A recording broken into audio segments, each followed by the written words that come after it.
Van is currently plotting my demise, actually plotting the light's demise. So he's staring at my light fixture. It's okay, Van. Everything's gonna be okay.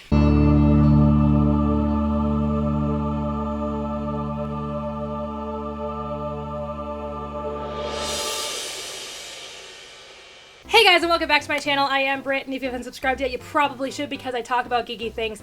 And today, we're going to talk about something that I am super geeky about, and that is film studies. For those of you guys who don't know, I graduated with a BA degree in film studies from St. Cloud State University, and I love talking about film, and I wanted to start talking about film on my channel, and we're going to carry that on today, and we're going to talk about something that touches television and movies on a very regular basis, and how it works and how it doesn't work and things like that, and that is cartoony characters. This video was actually inspired by me watching the last 2 seasons of Power Rangers, which we will get into, so stay tuned if you're a Power Rangers fan. There will be some Power Rangers talk at the end, and if you're not a Power Rangers fan, the majority of this video isn't talking about Power Rangers at all. Only just some of it.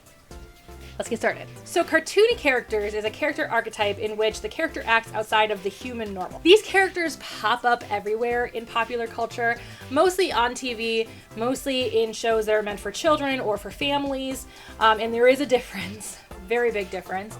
And there are some that have been very, very successful and some that have been huge, epic failures. And when I talk about cartoony characters, I don't mean cartoons necessarily. I don't mean animation. You can have cartoony characters in live action, and you can have very realistic characters in cartoons.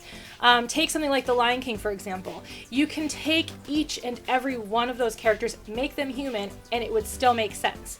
Minus, of course, all the roaring, and then, of course, stampeding over another human that's accurate to Black Friday.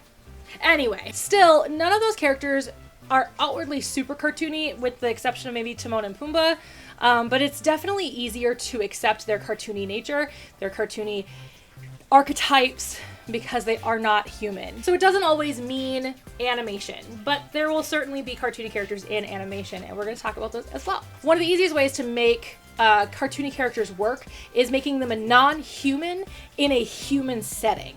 So taking animation, for example, you look at the movie Frozen, you have Sven and you have Olaf, who are both non-human characters and tend to be very cartoony in their nature. Where you look at the humans in the movie and they're a lot more realistic. They move more realistically. They are bound to more human laws and nature.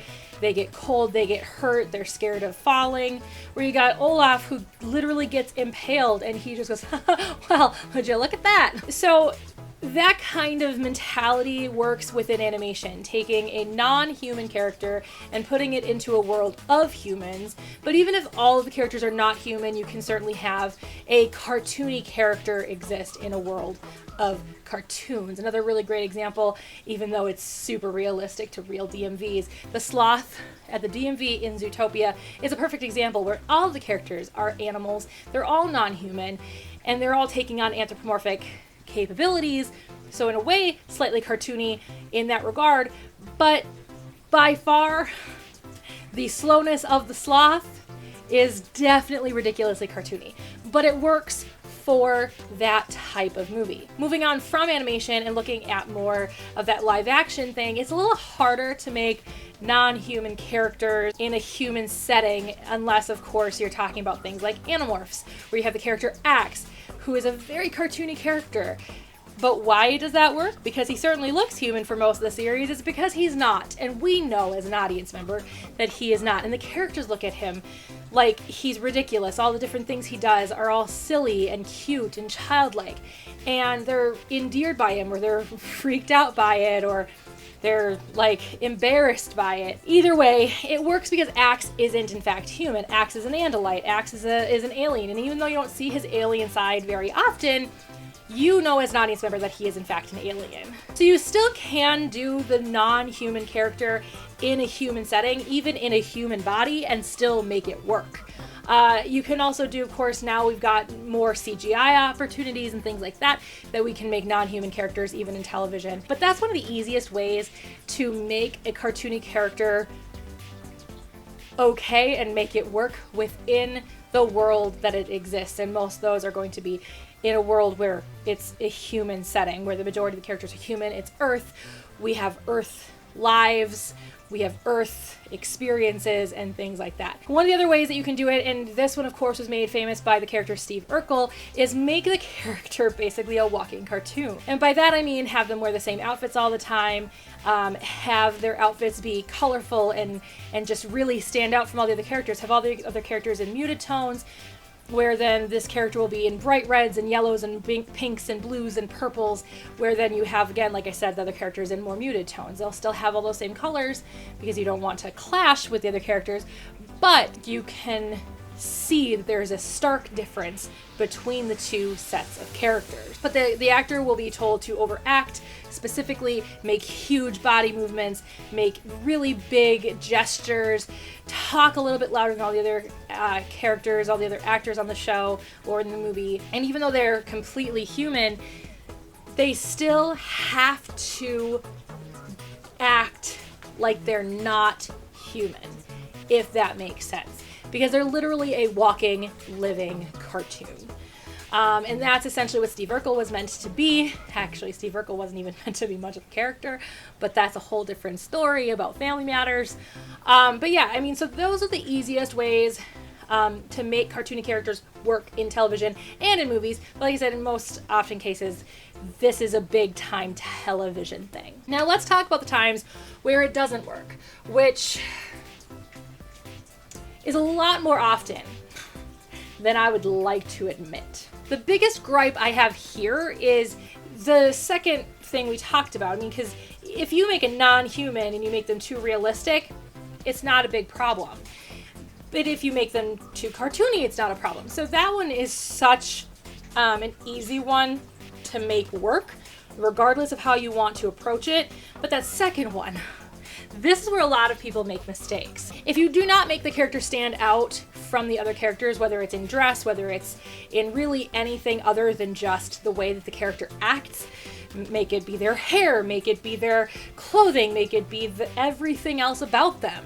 This is where we're going to start talking about Power Rangers, because we definitely have a lot of cartoon characters in Power Rangers, and some of them work and some of them don't. But if you don't make those characters stand out in any way, if you give them the same outfits as everybody else, or you give everybody similar outfits in the sense of like you're watching an episode of Friends where it's all just people, it doesn't work to have one character ridiculously cartoony. You take the character Phoebe from Friends, for example, who's probably the most cartoony out of all of the characters in Friends, and yet there's still this human, less cartoony, realistic attribute to her, because she still has a human heart and she still reacts the way that a normal human would, because she is a normal human. But still, I'm just saying that she, you know, taking it from the cartoony perspective, human would be the more realistic, non-human would be the more cartoony.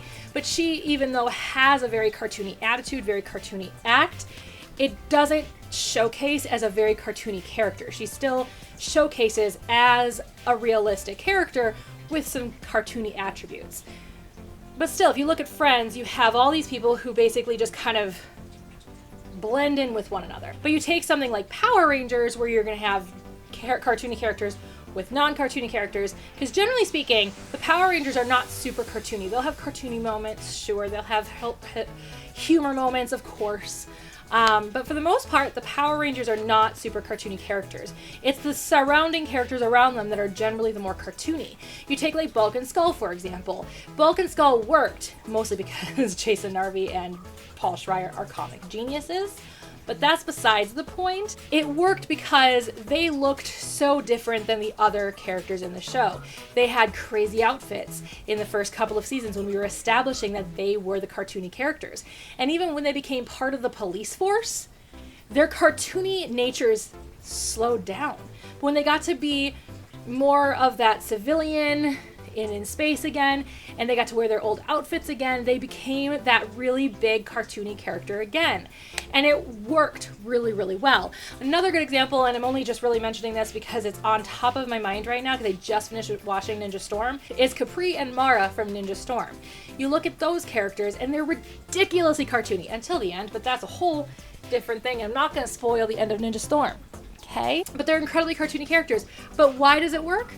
Because they're dressed ridiculously. And even in the scenes where they are trying to actually be part of society, like when Mara goes down to Earth because she's feeling really crappy about herself and she actually kind of makes friends with Dustin for a minute, she's not a very cartoony character in that moment because she's dressed like a normal human. But when she's in that getup with the huge headdress and the crazy colored clothing, she becomes incredibly cartoony in that moment. And even so, like the Power Ranger are cartoony mostly because when they're morphed, the Sentai, and of course Japan has a very different idea of what acting is than what America has as an idea, and it's just a difference in culture. Not one isn't better than the other, one isn't worse than the other. It's just that they're just different. And so when they are morphed, they do tend to be a little bit more cartoony because that's just the way that the Super Sentai is filmed, and that's how they are told to act when they are in their suits as well. And when they're not, because I've definitely watched Super Sentai, and they are definitely just as cartoony not morphed, so there's that. But still, it's when they stand out from the other groups of people that really makes them work. So let's talk about the last 2 seasons of Power Rangers. Let's talk about Ninja Steel. And let's talk about Beast Morphers. Even though Beast Morphers isn't over yet. But still, because this is one of my biggest complaints about Beast Morphers, is the use of cartoony characters, and it just isn't working. Film critic, I watch it, and it isn't working. One of the things that Saban has always tried to do ever since Bulk and Skull has been to create another Bulk and Skull. And he even tried this, like, literally with Samurai, as I've talked about in the past, with Bulk and Skull's son. Actually bringing Paul Schreier back and then bringing another actor into play Skull's son, who looked kind of like Jason Narvi, and they dressed him like Jason Narvi in Power Rangers, and they had him kind of play off Bulk like Skull was there, but he wasn't. He wasn't there, and it was very blatantly obvious. But let's actually, like I said, talk about Ninja Steel and about Beast Morphers, because these were my 2 largest complaints about those 2 seasons, is with Beast Morphers, was with Ninja Steel. There were other issues with Ninja Steel, but that's a whole different video conversation to have that. But let's talk about Monty and Victor Vincent. So Monty and Victor Vincent are our Bulk and Skull in Ninja Steel. Not Power Ranger fans and not familiar with that term. Bulk and Skull were these 2 main characters that were not Power Rangers. They were actually more of a hindrance to the Power Rangers, both in civilian form and even sometimes in morphed form. But they had nothing to do with the villains. They were just part of the show. And they were incredibly cartoony characters.